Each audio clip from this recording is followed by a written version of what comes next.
एक कबूतर ने बताया किस स्त्री के हाथ का भोजन नहीं करना चाहिए, कौन सा अन्न हमें नहीं खाना चाहिए और कैसे स्थान का हमें त्याग कर देना चाहिए, कौन सा स्थान हमारे लिए कष्टकारी होता है और वैसे स्थान पे शयन करने से या फिर निवास करने से हमारे जीवन पे और हमारे संतान पे संकट आता है। किसी जंगल में एक कबूतर और एक कौवा रहा करते थे। उन दोनों में बड़ी मित्रता थी। दोनों साथ साथ रहते, साथ साथ भोजन की तलाश करते और साथ साथ ही विश्राम किया करते थे। लेकिन लोग कबूतर को दाना डालते थे। कबूतर सभी को पसंद आता था और कौवा को लोग भगा दिया करते थे। इस बात से वह कौवा अपनी किस्मत से नाराज था और एक दिन अपने मित्र कबूतर से कहने लगा कि हे मित्र, तुम्हें लोग प्रेम की दृष्टि से देखते हैं और मुझे लोग नफरत की दृष्टि से देखते हैं। आखिर इसकी क्या वजह है? किस कारण से लोग मेरे साथ इतना अत्याचार करते हैं? तब वह कबूतर अपने कौवा मित्र से कहने लगा कि हे मित्र, तुम्हारे भोजन का प्रभाव ही तुम्हारे जीवन पे पड़ता है और इसी की वजह से लोग तुम्हें नफरत की दृष्टि से देखते हैं। तुम मांसाहार और दूषित भोजन करते हो, जिसके कारण तुम्हारी वाणी कर्कश है और तुम्हारा रंग भी काला है। कौवा बोला कि मित्र, ऐसी कोई बात नहीं है। भोजन तो भोजन होता है, चाहे वो मांसाहार हो या फिर शाकाहार। ईश्वर ने सभी कुछ खाने के लिए ही तो बनाया है। तब वह कबूतर कहने लगता है, मित्र, ऐसा नहीं है। भोजन का हमारे जीवन पे बहुत गहरा प्रभाव पड़ता है। हम जैसा भोजन करते हैं वैसा ही आचार विचार हमारे अंदर आता है। जैसा हमारा आहार होता है वैसा ही हमारा व्यवहार भी बन जाता है। इसलिए हमेशा हमें शुद्ध और शाकाहार का ही सेवन करना चाहिए। हमें कैसे भोजन का त्याग कर देना चाहिए और कैसे स्थान पर रहने से हमारे जीवन पे संकट आता है। आज मैं तुम्हें एक कथा सुनाता हूँ। इस कथा के माध्यम से तुम भली भांति समझ जाओगे कि कैसा भोजन हमारे जीवन को दूषित करता है और हमारी वाणी में क्रूरता लाता है। कौवा से इतनी वार्ता करने के बाद कबूतर कहानी सुनाना शुरू करता है और कौवा से कहता है कि सुनो मित्र, किसी नगर में एक बहुत ही धर्मात्मा राजा निवास करता था। वो राजा बहुत ही धीर पुरुष था और अपनी प्रजा के साथ हमेशा न्याय किया करता था। प्रजा के सुख दुख का हमेशा ध्यान रखता था, इसलिए उसकी प्रजा भी उसको बहुत प्रेम करती थी। एक दिन उस राजा के महल में 3 अतिथि आए और राजा से नौकरी के लिए विनती करने लगे और राजा से कहने लगे कि हे महाराज, आप अपने महल में हमें काम पे रख लीजिए। हमने आपके न्याय की बड़ी चर्चा सुनी है। आप किसी को निराश नहीं करते और जरूरतमंदों की हमेशा मदद करते हैं। अपने प्रजा का पालन पोषण अच्छे ढंग से करते हैं। इसीलिए हम बड़ी आस लेकर आपके राजमहल में आए हैं। अगर आप हमें काम दे देंगे तो आपकी बड़ी मेहरबानी होगी। उन तीनों आगंतुकों की बात सुनकर राजा कहने लगे कि अगर तुम्हारे लायक मेरे पास कोई काम हुआ तो मैं तुम तीनों को निराश नहीं करूँगा। तुम ये तो बताओ कि तुम किस काम में निपुण हो और कौन सा काम भली भांति कर सकते हो। तुम्हारी क्या विशेषता है और मैं तुम्हें कौन सा काम दूं? राजा की इतनी बात सुनकर उसमें से एक आगंतुक कहने लगा कि मैं किसी भी स्थान की विशेषता या फिर अवगुणों के बारे में बता सकता हूँ। किसी भी स्थान का निरीक्षण करने में मैं बहुत ही माहिर हूँ। मैं 1 मिनट में पता लगा लेता हूँ कि वह स्थान कैसा है और रहने के योग्य है या नहीं, वहाँ पे कोई खतरा है या नहीं। राजा ने जब उसकी बात सुनी तो कहने लगे कि ठीक है, पहले हम तुम्हारी इस बात की परीक्षा लेंगे और अगर तुम अपने परीक्षा में उत्तीर्ण हुए तो तुम्हें इस राजमहल में काम दे दिया जाएगा। इतना कहकर राजा ने एक सैनिक को आदेश दिया और सैनिक से कहा कि इसको ले जाकर अतिथि गृह में ठहरा दो। यह कुछ दिनों तक वहां निवास करेगा और जब हमें किसी स्थान पे जाना होगा तो हम इसे अपने साथ लेकर जाएंगे और इसकी स्थान की परीक्षण कला की विशेषता को भी जांच लेंगे। राजा की आज्ञा से वह सैनिक पहले व्यक्ति को अतिथिशाला में लेकर जाता है और उसके रहने की व्यवस्था कर देता है। तब दूसरा व्यक्ति राजा से कहता है कि हे महाराज, हमने आपकी न्याय की बड़ी चर्चा सुनी है और हम इसी आशा में आपके द्वार आए हैं कि आप हमें काम अवश्य देंगे और मुझे निराश करके यहाँ से नहीं लौटाएंगे। आपके न्याय प्रिय होने की बात सुनकर ही मैं आपके द्वार पर आया हूँ, इसलिए मुझे अपने राजमहल में काम देने की कृपा करें। राजा ने जब दूसरे व्यक्ति की बात सुनी तो उससे पूछने लगा, तुम किस काम में माहिर हो और तुम कौन सा काम निपुणता के साथ कर सकते हो?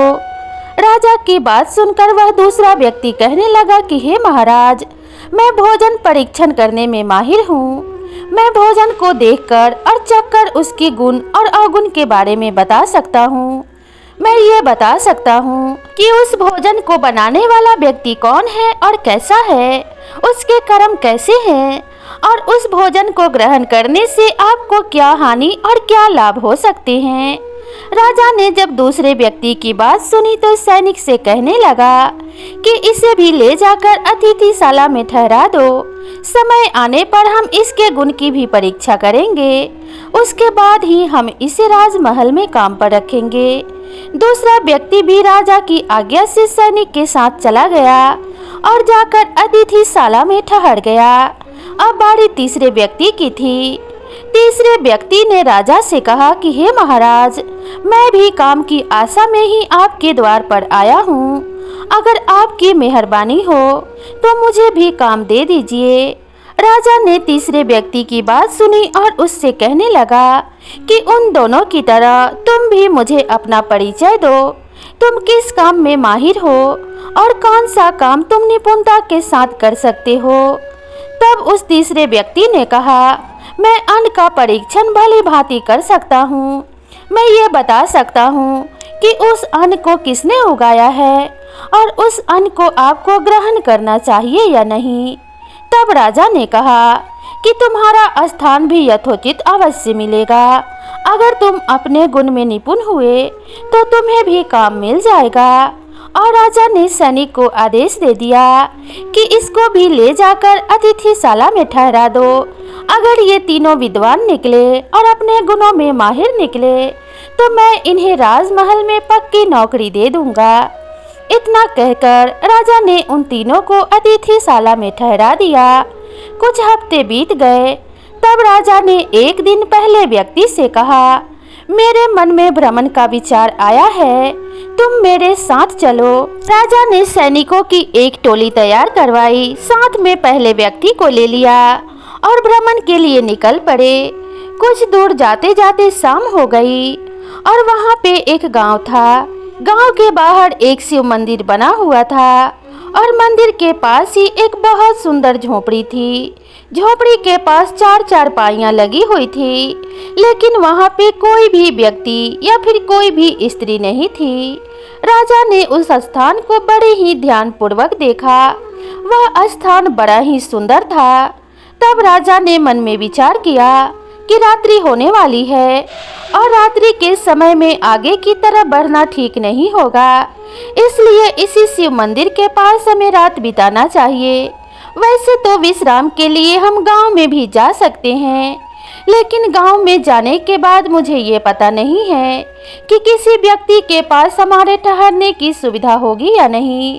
हम अनायास ही किसी को कष्ट नहीं दे सकते। वैसे भी अतिथि धर्म यही कहता है कि किसी भी व्यक्ति के पास जाने से पूर्व यह सुनिश्चित कर लेना चाहिए कि उसके पास आपके रहने और खाने की सुविधा है या नहीं, या फिर उसे सूचना देकर ही उसके घर जाना चाहिए ताकि वह आपके रहने और खाने की व्यवस्था कर सके। नहीं तो कोई अतिथि अगर किसी के घर से भूखा लौटता है तो उस व्यक्ति के ऊपर अतिथि के अपमान का लांछन लग जाता है। इसलिए कभी भी एक टोली लेकर अचानक ही किसी के द्वार नहीं जाना चाहिए। राजा ऐसा मन में विचार करते हुए उस पहले व्यक्ति से कहते हैं कि मैं इसी आश्रम के पास रुकना चाहता हूँ, तुम्हारा क्या विचार है? पहले व्यक्ति ने कहा कि जैसी आपकी इच्छा महाराज, आप जैसा कहेंगे वैसा ही होगा। आज रात हम यहीं रुक जाते हैं। तब राजा और सैनिक उसी आश्रम के पास रुक जाते हैं। राजा बिछे हुए चारपाई पर विश्राम करने लगते हैं और वह पहला व्यक्ति बगल में बैठकर अपनी रात्रि बिताने लगता है। सभी सैनिक राजा की चौकसी में पहरा दे रहे होते हैं। तभी राजा एक उद्विग्न कर देने वाला स्वप्न देखते हैं। राजा उस स्वप्न को देखकर बहुत ही ज्यादा डर जाते हैं और हताशा के कारण उनकी नींद खुल जाती है। राजा घबराते हुए उठकर बैठ जाते हैं। राजा को परेशान देखकर वह पहला व्यक्ति बोल पड़ता है, क्या हुआ महाराज, आप इतनी हैरानी से उठकर क्यों बैठ गए? क्या कोई बुरा स्वप्न देखा है? तब राजा कहने लगे, मैंने बड़ा ही भयानक स्वप्न देखा है। मैंने सपने में देखा है कि मैंने स्वयं अपनी हाथों से अपनी माता की हत्या कर दी है। मुझे मालूम पड़ता है कि मेरे माता के ऊपर कोई संकट आ गया है, इसलिए हम तत्काल ही यहाँ से राजमहल के लिए प्रस्थान करेंगे। राजा की बात सुनकर पहला व्यक्ति कहता है, महाराज आप निश्चिंत हो जाइए, ऐसी कोई भी बात नहीं है। यह तो इस स्थान का प्रभाव है।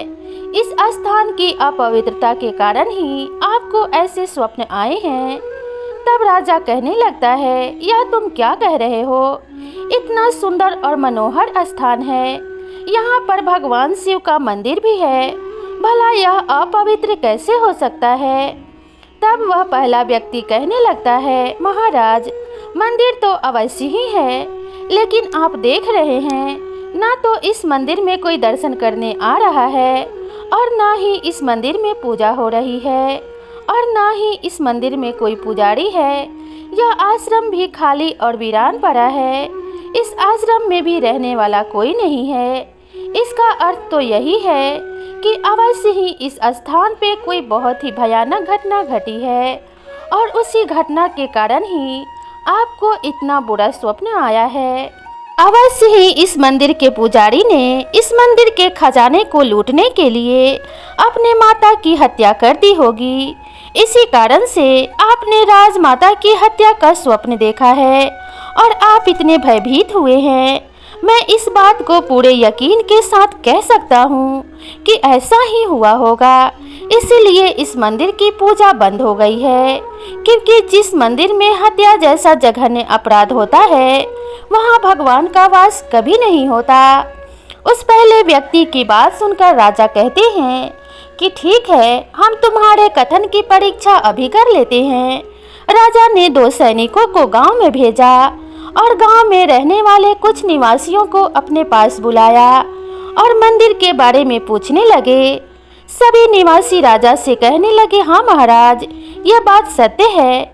इस मंदिर में एक बड़ा ही लालची पुजारी अपने माता के साथ रहा करता था। वह पुजारी इस मंदिर में रहता था और उसकी माता इस झोपड़ी में रहा करती थी। एक दिन उस पुजारी के मन में मंदिर के खजाने को लूटने का ख्याल आया। तब उसकी माता ने रोकना चाहा तो बड़े ही निर्ममता से उसने अपनी माता की हत्या कर दी। तब से इस मंदिर में पूजा पाठ बंद है और ना ही किसी पुजारी को नियुक्त किया गया है। तब से कोई भी यहाँ दर्शन करने नहीं आता। और इतना कहकर गांव वाले वापस लौट गए।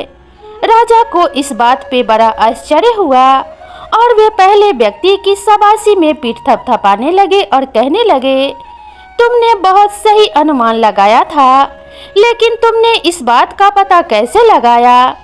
तब वह व्यक्ति कहने लगता है कि हे महाराज, अचानक ही आपने अपनी माता के हत्या का स्वप्न देखा। वह इसी स्थान का प्रभाव था, इसीलिए मैं इस बात को समझ गया कि अवश्य ही इस मंदिर के पुजारी ने अपने माता की हत्या की है और उसी के कारण आपको भी राजमाता की हत्या का स्वप्न आ रहा है। राजा को उसके गुण पे बड़ा ही नाज हुआ और राजा उससे कहने लगे, आज से तुम राजमहल में पक्के काम पे रख लिए गए हो और तुम हमेशा राजमहल में काम करोगे। हम तुम्हारे गुण से बहुत ही प्रभावित हुए हैं कि तुम भली भांति किसी भी स्थान का परीक्षण कर सकते हो कि वह स्थान कैसा है और वहाँ पे क्या घटित हुआ है। राजा इतना कहने के बाद पहले व्यक्ति के साथ राजमहल लौट जाते हैं और जाकर सभी को यह बात बताते हैं कि मैंने इस व्यक्ति को काम पे रख लिया है। अब ये राजमहल में मुख्य रूप से रहेगा और हर जगह मेरे साथ जाएगा। राजा इस बात की चर्चा कर ही रहे होते हैं कि तभी एक सैनिक आकर सूचना देता है कि हे महाराज, राजमहल के द्वार पर एक व्यापारी आया है। वह अपना अनाज विक्रय करने की इच्छा रखता है और आपसे मिलना चाहता है। राजा सैनिक से कहते हैं कि जाओ और उसे आदर सहित अंदर लेकर आओ। वह व्यापारी अपने अनाज के थैले के साथ अंदर आ जाता है और राजा से कहता है, हे महाराज, हर बार की तरह मैं आपके पास गेहूं की फसल तैयार होने के बाद आ गया हूं। इस बार की गेहूं की फसल तो हर बार से अच्छी हुई है, बहुत ही अच्छी पैदावार हुई है और बहुत ही सुंदर गेहूं के दाने उगे हैं, एकदम सोने जैसे खड़े खड़े। मैं आशा करता हूं कि आपको इसे खरीदकर बहुत खुशी होगी। तभी राजा बोलते हैं कि ठीक है, हम तुम्हारे सभी गेहूं के बोरे खरीद लेंगे, लेकिन इससे पूर्व हम तुम्हारे गेहूं का परीक्षण करना चाहते हैं।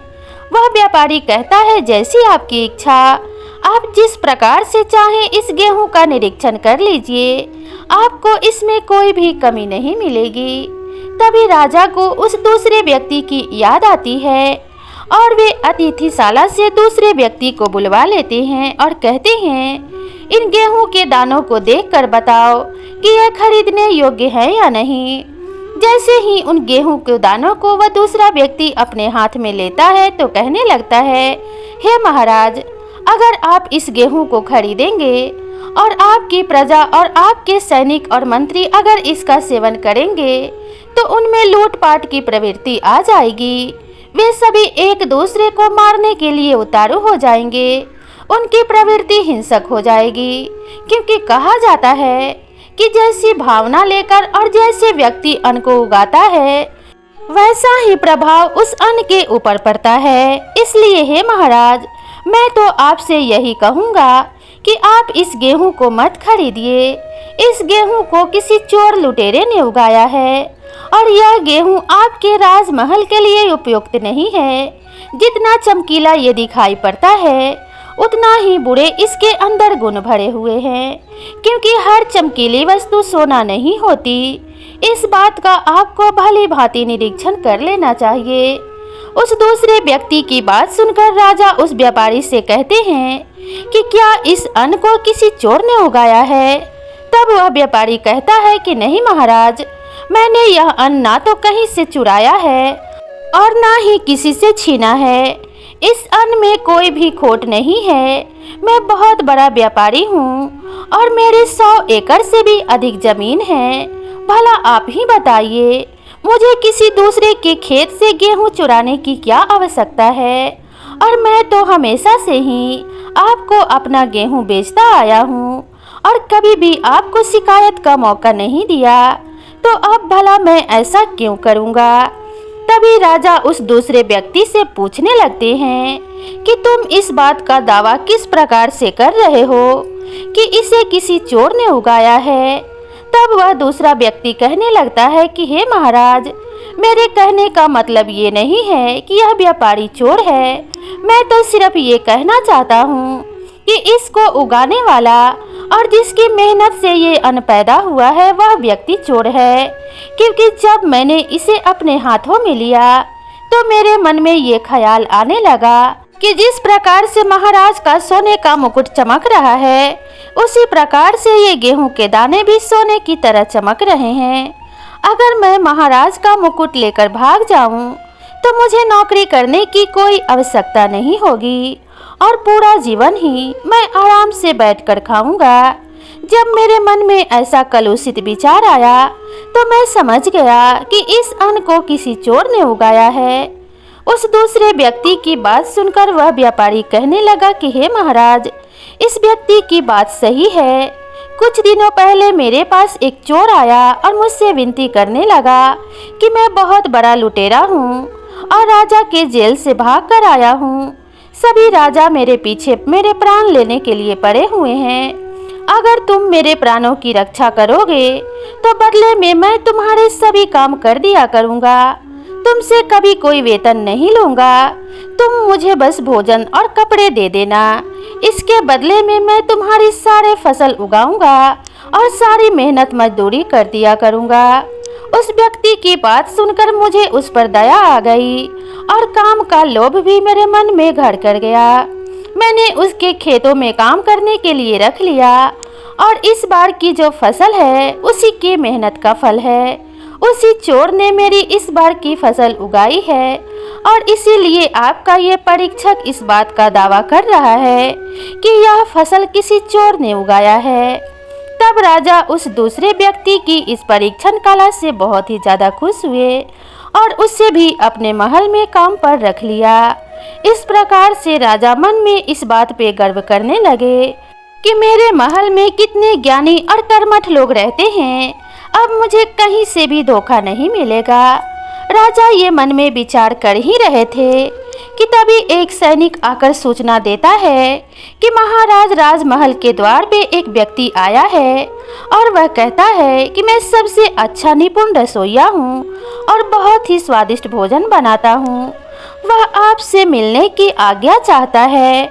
राजा ने सैनिक से कहा कि ठीक है, जाओ और उसे अंदर लेकर आओ। सैनिक उस रसोइये को अंदर लेकर आता है और राजा उससे कहते हैं कि इससे पूर्व तुमने कहाँ और कैसा खाना बनाया। मैं इस बात को जानने के लिए तुम्हारा परीक्षण करना चाहता हूँ। अगर तुम स्वादिष्ट भोजन बनाओगे तो तुम्हें राज दरबार में रसोइये का काम दे दिया जाएगा। वह दूसरा व्यक्ति कहता है कि ठीक है महाराज, मैं अभी आपके लिए बहुत ही स्वादिष्ट भोजन बनाकर तैयार करता हूँ। राजा की आज्ञा से सैनिक उसे राज दरबार की रसोई में लेकर जाते हैं और वह भोजन पकाने लगता है। राज दरबार में नौकरी पाने के लिए वह पूरे मन से और लगन से रसोई बनाकर तैयार करता है। एक एक खाना उसने बड़े ही निपुणता के साथ बनाया था। थोड़ी देर बाद जब सभी भोजन बनकर तैयार हो गए तो राजा उसे चखने के लिए अपने सैनिकों के साथ गए। तब उस रसोइये ने एक एक थाली में भोजन निकाल कर दिए। राजा सभी भोजन को चखते गए और कहते गए, वह क्या स्वाद है। ऐसा भोजन तो मैंने अपने पूरे जीवन में पहले कभी नहीं खाया। तुम तो बहुत ही निपुण रसोइये हो। तुम्हारे भोजन में कोई भी कमी नहीं है। तभी राजा को उस तीसरे व्यक्ति की याद आती है और सैनिकों के द्वारा राजा उसे भी बुलवा लेते हैं और उसे भी भोजन चखने के लिए दिया जाता है।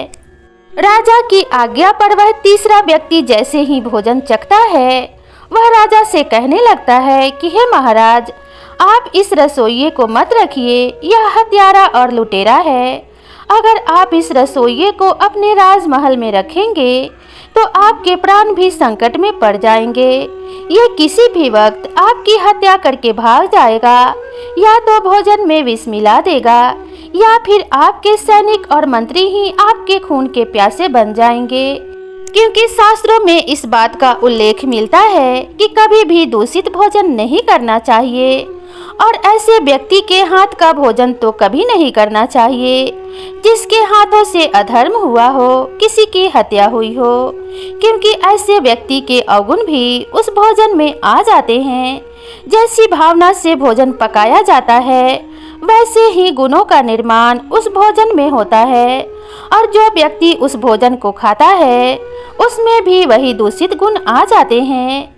इसलिए हमेशा व्यक्ति को शुद्ध भोजन करना चाहिए और उसी भोजन को ग्रहण करना चाहिए जो अच्छी भावना से पकाया गया हो। इसलिए कभी भी आहार पर हमेशा विचार करना चाहिए। व्यक्ति जैसा आहार ग्रहण करता है वैसा ही उसका व्यवहार बन जाता है। इसलिए हे महाराज, मैं आपसे विनती करता हूँ कि आप इस रसोइये को अभी इस राजमहल से निकाल दीजिए। राजा इस बात पर हैरानी व्यक्त करते हुए उस तीसरे व्यक्ति से कहते हैं, तुम्हें किस प्रकार से पता चला कि यह भोजन किसी हत्यारे ने बनाया है? तब वह तीसरा व्यक्ति कहने लगा, जैसे ही इस भोजन को मैंने अपने हाथ में लेकर चखा, मेरे मन में ख्याल आने लगा कि महाराज के गले का हार कितना कीमती और हीरे मोतियों से जरा है अगर मैं इनका गला काट कर या हार लेकर चला जाऊं तो पूरे जीवन चैन से खाऊंगा और कभी काम करने की आवश्यकता नहीं होगी। जिस भोजन को चखने मात्र से ही मन में ऐसे विचार आने लगे तो समझ लीजिए कि उस भोजन को किसी हत्यारे ने बनाया है और उसके मन में भोजन बनाते समय हत्या और लूटपाट के विचार ही चल रहे थे। इसलिए ऐसे भोजन को कभी ग्रहण नहीं करना चाहिए। अगर यह भोजन आपके सैनिक और मंत्री ग्रहण करेंगे तो वे आपसे विद्रोह करेंगे और आपकी हत्या भी कर सकते हैं। राजा इस बात से बहुत ही ज्यादा खुश हुआ और क्रूरता पूर्वक उस रसोइये से पूछने लगा कि जल्दी बताओ, क्या सच है? तुम लुटेरे हो या फिर कौन हो? अगर तुम नहीं बताओगे तो मैं तुम्हें अभी जेल खाने में डाल दूंगा और तुम्हें कठिन से कठिन दंड मिलेगा। राजा की इस बात से वह रसोइया डर गया और राजा के पैरों में गिरकर रोते हुए कहने लगा, आपकी इस व्यक्ति की बात बिल्कुल सही है। मैं भोजन बनाने से पूर्व हत्या और लूटपाट किया करता था। मैंने बहुत से डाके डाले, बहुत सारे राजाओं की हत्या की। जब सभी जगह लोग मेरी खोजबीन करने लगे तो सबकी नजरों से बचने के लिए मैं रसोइये का काम करने लगा। मैंने अपने मन में विचार किया कि मैं भोजन पकाने में बहुत ही निपुण हूँ। अगर मैं राज दरबार में रसोइये का काम करूँगा तो सबकी दृष्टि से बचा रहूँगा और मौका पाते ही राजमहल से चोरी करके भाग जाऊँगा। तब से ही मैं रसोइये का काम करने लगा हूँ। राजा ने उसकी बात सुनी तो सैनिकों को आदेश दिया कि इस चोर को जेल खाने में डाल दो और राजा ने तीसरे व्यक्ति को भी काम पर रख लिया। अब तो राजा इस बात पे भी गर्व महसूस करने लगे कि मेरे राजमहल में बड़े ही ज्ञानी और बड़े अच्छे परीक्षक रहा करते हैं। अब मुझे किसी भी बात का भय नहीं है। इतना कहानी वह कबूतर उस कौवे को सुनाता है और फिर कहता है, देखा मित्र तुमने, भोजन का हमारे जीवन पर कितना गहरा प्रभाव पड़ता है। इसलिए हर मनुष्य को सोच विचार कर ही भोजन ग्रहण करना चाहिए। जैसा हमारा आहार होता है वैसा ही हमारा व्यवहार होता है। जैसा हम अन्न ग्रहण करते हैं वैसा ही हमारा मन हो जाता है। इसलिए हमेशा शुद्ध और शाकाहार का ही सेवन करना चाहिए और हमेशा अच्छे स्थान पे ही निवास करना चाहिए। सभी बातों का ध्यान जो अपने जीवन में रखता है उसे कभी पछताना नहीं पड़ता, उसका कभी अहित नहीं होता और सभी लोग उससे मित्रता रखना चाहते हैं। सभी लोग उसकी प्रशंसा भी करते हैं। इसलिए हमेशा वाणी, भोजन और रहने के स्थान पर विशेष ध्यान देना चाहिए। ये तीनों ही हमारे जीवन के दिशा का निर्धारण करते हैं। तो दोस्तों, यह कहानी आप सभी को कैसी लगी हमें कमेंट करके ज़रूर बताइएगा। और अगर यह वीडियो आप सभी को पसंद आई हो तो इसे अपने परिवार और मित्रों के साथ ज़रूर शेयर कीजिएगा। साथ ही अगर आप मेरे चैनल पे नए हैं तो चैनल को सब्सक्राइब करना भी मत भूलिएगा। तो मिलते हैं इसी तरह की नई कहानी और कथा के साथ। तब तक खुश रहिए, स्वस्थ रहिए, अपना और अपने परिवार का ध्यान रखिए। नमस्कार।